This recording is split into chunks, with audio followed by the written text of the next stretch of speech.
našom prvom podcaste, ktorý organizuje Žiacky školský parlament spolu s učiteľmi a pedagogickými zamestnancami. Témou je Marec mesiac kníh. Pripravili sme si 10 jednoduchých otázok, ktoré sa budeme pýtať študentov a učiteľského zboru. Čo pre teba znamená Marec mesiac kníh? Máš nejaké osobné spomienky s týmto obdobím? Nemám zatiaľ žiadne osobné spomienky, ale možno nejaké naberiem. A počujem o tom asi tento rok prvýkrát, ale počula som o tom už veľa a znie to veľmi zaujímavo. Tak osobné spomienky mám, pretože na základnej škole sme robili s týmto a mali sme aj nejaké projekty, takže to pre mňa znamená niečo a mám z tej osobné skúsenosti. Osobné spomienky moc veľa nemám, započul som sa o tom tak 2 roky dozadu. Nie som možno veľký čitateľ, ale prečítam si nejakú tú knihu, keď je príležitosť, takže určite by sa toto mohlo dať do povedomia, aby viac ľudí čítalo knihy a aby sa to rozšírilo. Tak Marec mesiac knihy bol vždy takou motiváciou ponoriť sa ešte hlbšie do zázračných príbehov, ktoré knihy sprostredkovávajú. Niekedy v svojom času to bol aj spôsob, ako sa dostať do knižnice, lebo v rámci tohto mesiaca väčšinou boli čitateľské preukazy buď zadarmo, alebo sa odpúšťali upomienky, a keďže som trochu zabudlivý typ, tak nejaké tie upomienky z knižnice som na rovaši mal. Ale v zásade je to oslava toho širokého sveta, fantázie, príbehov, či už z bežného života, fantazijných príbehov, alebo poézie, ktorú tie knihy sprostredkovávajú. Taký iný náhľad na život okolo nás. No, tak nemám akože nejaké spojené spomienky s týmto obdobím, ale asi pre mňa znamená to, že by sme mali prečítať aspoň minimálne jednu knižku za tento mesiac. Alebo aspoň zájsť do knižnice, alebo niečo tak. Aby sme proste prečítali aspoň niečo za tento mesiac. Ani nemám. Ale myslím si, že marec by mal byť z hľadiska tej propagácie a osvety tých kníh, aby to priviedlo k sebe viacerých tých čitateľov. Ale ja rada čítam počas celého roka, nejak to nerozlišujem, či je marec alebo nejaký iný mesiac. No. Kedy mám čas, tak vtedy. Tento mesiac znamená pre mňa také proste, že by som mal si nejakú knihu prečítať, alebo aspoň sa tým knihám trocha venovať. Tak asi osobné spomienky, možno také zo základky, keď sme chodili do knižnice na rôzne besedy so spisovateľmi a o histórii literatúry, možno takéto niečo. A čo to pre mňa znamená? Asi neviem, ja som čitateľ taký skôr celoročný, čiže nemá to pre mňa nejaký taký vplyv, ale rozumiem tomu, že je to o tom, aby sa to teda viacej dávalo medzi ľudí, povedomie o knihách. Možno niekomu to pomôže. Pre mňa osobne to nejako veľa neznamená, ale tak tie spomienky, keď som bol v knižnici alebo tak, vieš, zo školy, besiedka. No, tak vlastne pre mňa to znamená niečo, kedy si môžeme pripomenúť, aby sme prečítali nejakú tú knihu, aby sme si pripomenuli, že nežijeme len v tom digitálnom svete, ale že proste môžeme si niečo prečítať v kľude a relaxovať. Osobné spomienky mám teda zo základnej školy, rôzne besiedky, hlavne v knižnici, keď sme chodili na nejaké stretávky o nejakých rôznych autoroch a boli sme vlastne vedení k tomu čítaniu zo základnej školy. A ináč marec mesiac kníh nejako nepovažujem pre seba za dôležitý mesiac, pretože čítam knihy celoročne a snažím sa tomu venovať. Tak pre mňa to znamená nejaké obdobie, kedy sa pokúsim viacej čítať knihy ako počas bežného roka, aj keď by to tak nemalo byť. A nejaké ako špeciálne spomienky s tým asi nemám.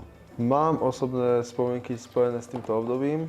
Dostal som túto nádhernú knihu, ktorá ma vedie životom a je plná dobrých vecí. Dobrá otázka.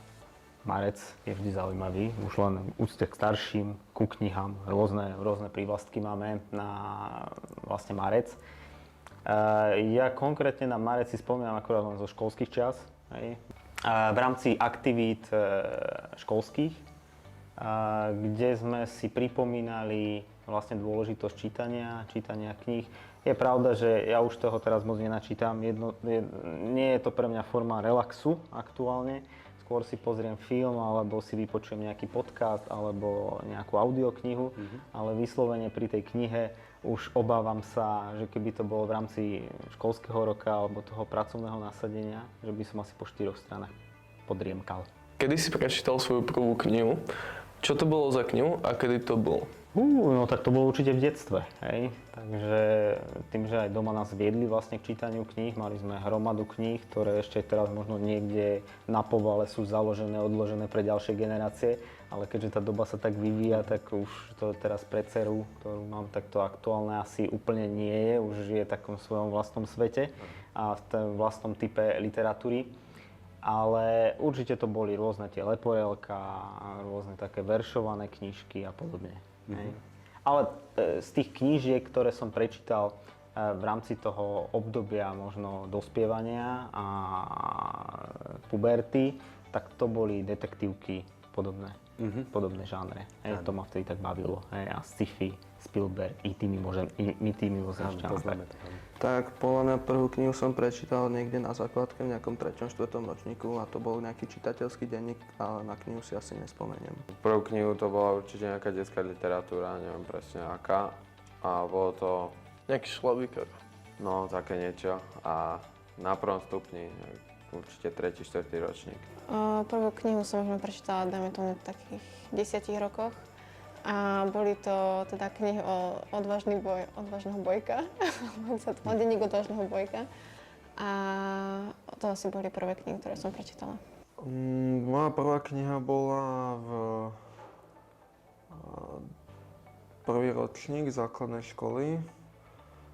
A to bola nejaká detská, obrázková, asi aj s textom. Názov neviem, už nepamätám si. Moju prvú knihu som prečítala asi keď som mala 10 rokov a bol to Harry Potter séria. Tak to bude ešte niekedy v škôlke, už som ináč vedela čítať, než som išla do školy. A nejaká rozprávková, také mini rozprávky, tam boli tie texty. Veľmi stručné. Áno. Na tú dobu vám to asi stačilo. Určite. Takže prvá kniha bola určite v nejakom 4. 5. ročníku, ešte to bola nejaká, ktorá mala tak 70% knihy obrázky, samozrejme, takže bola určite nejaká Pes a mačka, alebo také dačo. Asi keď som začal chodiť do školy, tak nejaké povinné čítanie, ktoré nám učiteľka dala. Neviem, čo to bolo za knihu, ale viem, že to bola nejaká kniha. A to asi... Zobral si niečo z tých kníh? Pamätáš si, o čom tie knihy boli? No, akože pamätám si, čo tie neskôršie tie knihy, tak tie si nejaké pamätám, ale tie na základnej, čo som čítal medzi tými prvými, tak to asi nie. Bolo to možno v 9-10 rokoch, bola to mačka, pes a bolo to povinné čítanie, takže ako keby som to musel. Prvú knihu asi, čo som prečítal, tak bol Šlabikár. Ale ináč si pamätám, že myslím, že to bolo Veľký tresk, alebo niečo taká, to bola taká detská keby knižka, asi 100 stranová. Alebo no, menej, ale bolo tam veľa obrázkov proste a... Je taká detská literatúra, skorej áno. zameraná na obrázky, aby to tí deti ste pochopili. Áno. V koľkých rokoch si to asi prečítal? No, tak ja som... To ma prinútili rodičia prečítať, takže asi 9. Niekedy, keď som sa naučil čítať, takže v prvom ročníku asi na základnej škole. Prvá kniha určite, ako skoro každého, bola Šlabikár. Mama mala Emu a okrem toho Ema mala strašne veľa zážitkov v tom Šlabikári. Takže tá kniha mi otvorila ten kúzelný svet. Potom to boli nejaké hravé písmenka alebo niečo na ten spôsob, že na každé písmenko v abecede bola stvorená nejaká malá básnička, už neviem od koho. A nakoniec to boli teda nejaké dobrodružné príbehy. Asi neviem presne povedať časové obdobie, ale myslím si, že bolo to niekedy na prvom stupni na základnej škole. A potom, čo som sa naučila čítať, tak viem, že veľmi dlhú dobu som si šla Vernovky. Ale o čom to bolo, už nepoviem, fakt. Viem, že 2 roky prázdnin boli asi o 2 rokoch prázdnin.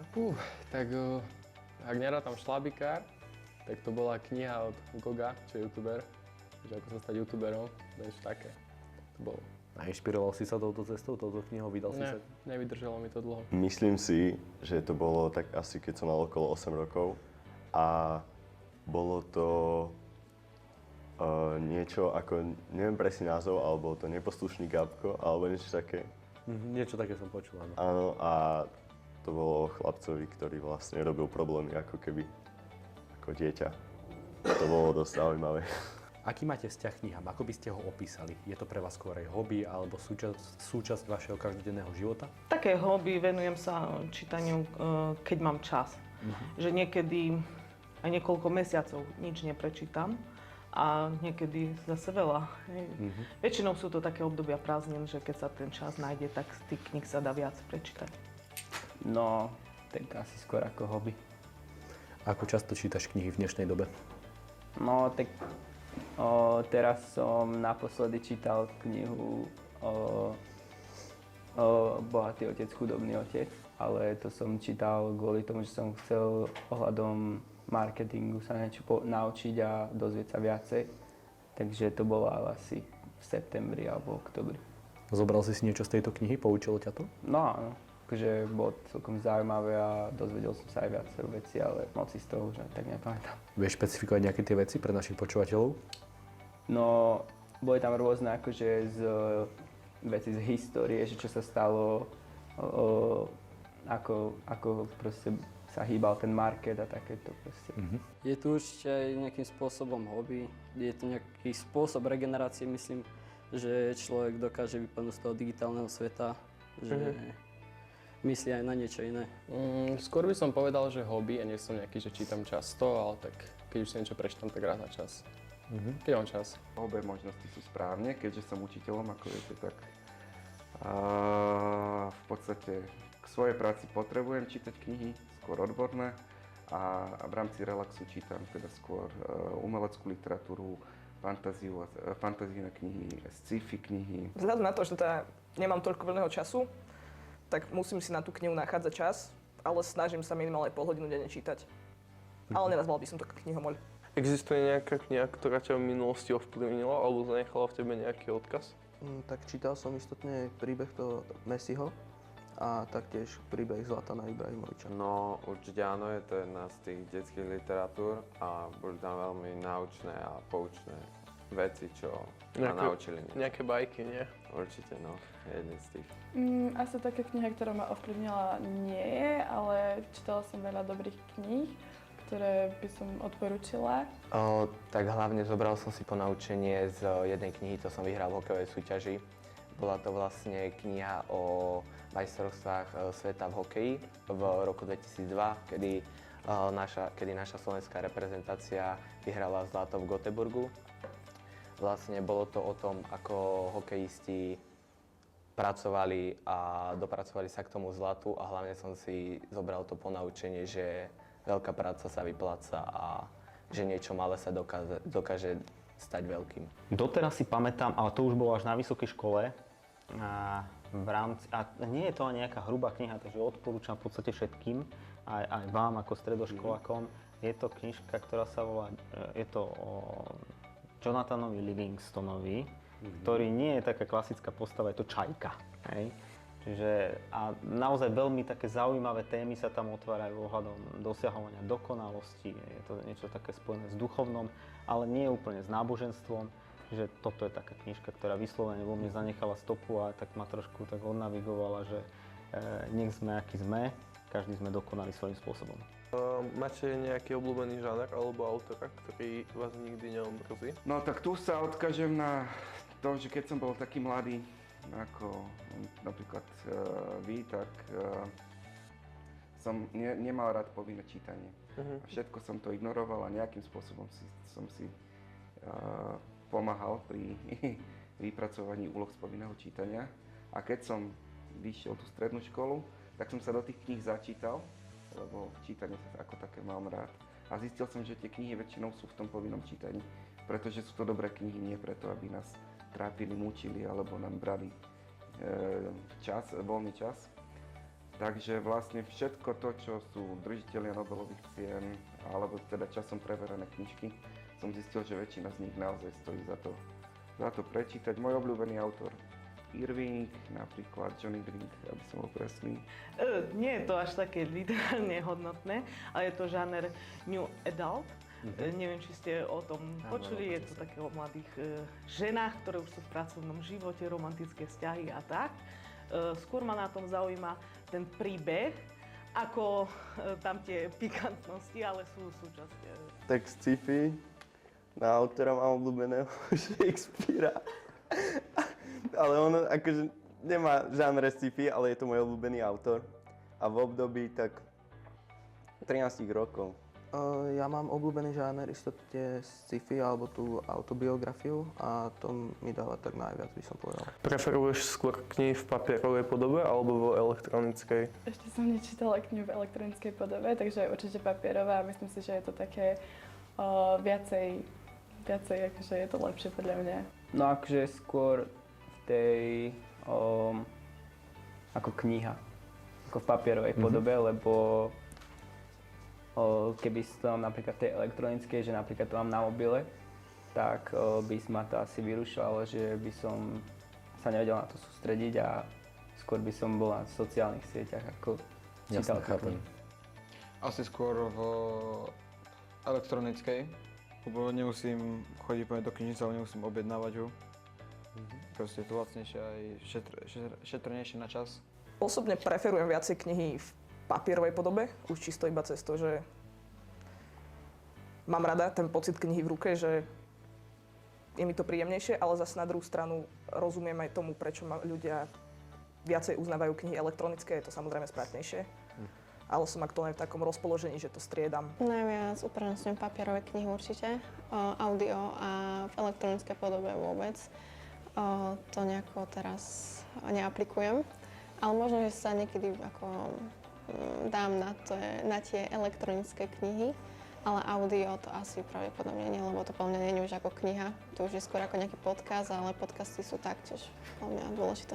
Aké knihy by ste odporúčili niekomu, kto sa chce venovať čítaniu, ale nevie, kde začať? Mal by začať tam, kde ho to baví. To znamená, každý sme iný, každého baví iná téma, iný druh. Niekto rád číta životopisy slávnych ľudí, niekto rád číta návody na to, ako si postaviť dom, v úvodzovkách nejaký majster kutil alebo tipy, triky do záhrady a tak. A niekto rád číta zaľúbené knižky, niekto napínavé, dobrodružné, prípadne sci-fi alebo fantasy. Takže pozrieť sa do svojho vnútra a určite sa do čítania nenútiť, lebo čítanie nie je za trest. Je to odmena, že sme si ukradli zo života trochu voľného času a využijeme na to, aby sme boli obdarovaní príbehom, svetom, pravdami, myšlienkami, ktoré nám tá kniha sprostredkováva. Tak začal by som nejakými ľahkými knihami. Také, dajme tomu, že do 70-50 strán, aby sa moc... Tak, aby začal s menším a potom, keby ho to chytilo, tak aby on začal stupňovať. Ale aj podľa toho, čo ho baví. To nemám čo povedať, proste každého baví niečo iné, tak nech si vyberie svoju knihu, ktorá ho baví a nech na začiatku začne zľahka a potom by pridával, aby ho to bavilo a zostal pri tom. Tak určite by som začal s niečím kratším, ľahším na čítanie a postupom času vlastne ten človek sám zistí, čo sa mu páči a čo by chcel čítať ďalej. Aký máš názor na audioknihy? Máš s nimi nejaký zážitok alebo ich istým spôsobom podporuješ? Tak zážitok s nimi nemám, ale keď ste napríklad, ja neviem, idete niekde bicyklovať alebo lyžujete a pustíte si to na sluchatkách, tak to nemusí byť vôbec zle. Nemám s nimi vôbec žiadnu skúsenosť, ešte som to nečítal, ani som sa k tomu nedostal zatiaľ. Vieš, ja som s týmto ešte skúsenosť nemal, takže ti neviem na toto odpovedať nic. Priznám sa, ešte som žiadnu si nevypočula, ale asi by som to nechcela, lebo ja si čítam knihy svojím tempom a ja si to predstavujem po svojom. Lebo na niektorých knihkupectvách sú tie časy, kedy sa za koľko sa asi tá kniha prečíta a mne to trvá vždy dlhšie. Čiže ja si to tak pomalšie, aby mi tá predstavivosť mohla pracovať. Asi skôr tu prerozprávanú. Pri nej sa mi dobre zaspáva. A viem si to pustiť potom spätne, hej, že kde som asi ešte vnímal a kde už treba pretočiť ďalej. Najlepší zážitok s audioknihou je... Niečo z lietadla alebo také niečo? Najvyšší... Tak, veľmi kladný vzťah mám k audioknihám a to hlavne preto, že sa pri nich strašne dobre zaspáva. Na nešťastie.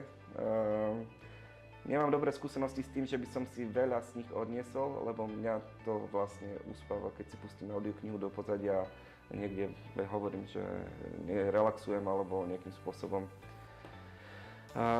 Som pred spánkom, tak audiokniha ma zaručene uspí veľmi rýchlo a vôbec neviem, že čo som si vypočul. Takže je to dobré možno, ak bicyklujem alebo som na túre a do ucha mi ide nejaká audiokniha, ale zase na druhej strane až tak sa na to nesústredím, tak asi je dobrá, je to taká forma rozhlasovej hry pre mňa, že nejaký zážitok to pre mňa je, ale na to, aby som hlboko prenikol do tej knihy, tak asi to nie je úplne forma pre mňa. Ako by si opísal význam marca ako mesiaca knihy a čo by podľa teba malo byť cieľom tohto obdobia pre čitateľov a knižnú komunitu? Tak myslím si, že cieľom tak určite prečítať čo najviac kníh a ako aby sa to dozvedelo viacej ľudí a asi tak nejak. Tak podľa mňa prečítať čo najviac kníh, nejako si to tak premyslieť v hlave, že čo si chcete prečítať v ten určitý mesiac. Cieľom by podľa mňa pre nich malo byť asi to, že možno prečítať čo najviac kníh, skúsiť to. Akože sa nejako vyhecovať na to, aby prečítali čo najviac. Ako som už spomínala, asi tá propagácia a väčšia osveta, že ale čítať si človek číta, kedy to považuje za vhodné a páča. Ako vidíte budúcnosť kníh a čítania v digitálnej podobe? Myslíte si, že klasické knihy postupom času úplne zaniknú a úplne ich nahradia modernejšie verzie? No, ťažká otázka. Musím povedať, že myslím si, že nezaniknú, lebo zážitok z čítania papierovej knihy je tak špecifický, že napriek tomu, že sa momentálne rozširujú také tie audiovizuálne formy zdieľania obsahu a teda aj kníh ako takých, vždy bude hrstka bláznov, pre ktorých ponorenie sa do príbehu bude také plnohodnotné až vtedy, alebo poviem to, ako to ja mám. Pre mňa je dobrá kniha taká, keď si ju čítam a zabudnem na čas a priestor a ľudí okolo seba a začnú mi v hlave znieť hlasy tých postav, že každá postava z tej knihy má svoj vlastný hlas a to sa mi pri tom audiovizuálnom zdieľaní obsahu diela, akože nejakej knižky alebo podobne, nestáva. Tak myslím si, že určite za pár rokov to tak bude, že to bude skôr tá digitálna podoba a nebudú tie klasické knihy. Aj keď si myslím, že by bolo lepšie, keby sa aj tie klasické knihy zanechali. Myslím si, že isto to nahradí postupne, ale podľa mňa zostane isto nejakí čitatelia, napríklad starší, okolo tých 20-30 rokov, isto stále budú preferovať tie papierové knihy a taká novšia generácia bude preferovať už tie elektroknihy alebo tie audioknihy. No tak myslím si, že určite bude viac tých audiokníh, ale myslím si, že tu budeme mať určite tých poctivých, čo si kúpia tú knihu a prečítajú si ju a to je si myslím, že lepšie ako tie audioknihy. A budeš jeden z nich? No, tak budem sa snažiť, keďže chcem sa z tých kníh niečo určite naučiť a chcem, aby ma bavili tie knihy. Podľa mňa je dosť možné, že papierové knihy zaniknú. Nevidím v tom nejaký už moc potenciál do budúcna. Podľa mňa sa viac bude zaujímať ľudí, tie elektronické, bude to zadarmo a budú to mať hneď. Určite nie, lebo tie staršie knihy majú proste niečo do seba, proste, ktoré ľudstvo bude využívať podľa mňa naďalej a čítať to budú stále. Tak asi sa bude vydávať menej kníh, pretože momentálne to vydávanie je aj pomerne drahá záležitosť, keď si chcete kúpiť nejakú knihu. Ale ja mám rada napríklad tie obaly, tvrdé väzby a keď si tú knihu otvorím a ten pocit, ten kontakt. Ja si myslím, že je dôležité nájsť takú zlatý stred, zlatú strednú cestu, kde vyvážiť to, čo nám súčasná doba ponúka vo forme streamovacích služieb, nájsť si takú zlatú strednú cestu. Že kedy knižka, kedy streamovacia služba, kedy si pozriete film, kedy si prečítate knihu. Myslím si, že to ešte nebude teraz v nejakej blízkej budúcnosti, ale kníh bude podľa mňa, fyzických kníh bude čoraz menej a bude viacej e-kníh a vlastne tých audiokníh. Ale myslím si, že stále nič nenahradí fyzickú knihu. No nemyslím si, že upadnú.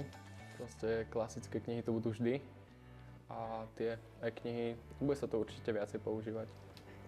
Nemyslím si, že by upadli nejak do zabudnutia, ale samozrejme časom a dobou to proste príde, že prídu modernejšie a tie klasické už trošku budú tak už v pozadí.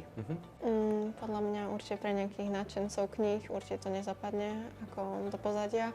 A napríklad pre mňa, keďže mám rád tie papierové knihy, tú podobu, tak lepšie sa mi to číta, viem sa na to viacej sústrediť ako na tej elektronickej podobe, ako napríklad na telefóne, keď čítam rôzne články, veľa vecí tam ma vyrušuje. Aj keď síce sú už teraz nejaké také tabletiky, som videla na to, ako keby. A to je možno, že dobrý nejaký taký lifehack, ale neviem, asi skôr to je papierové.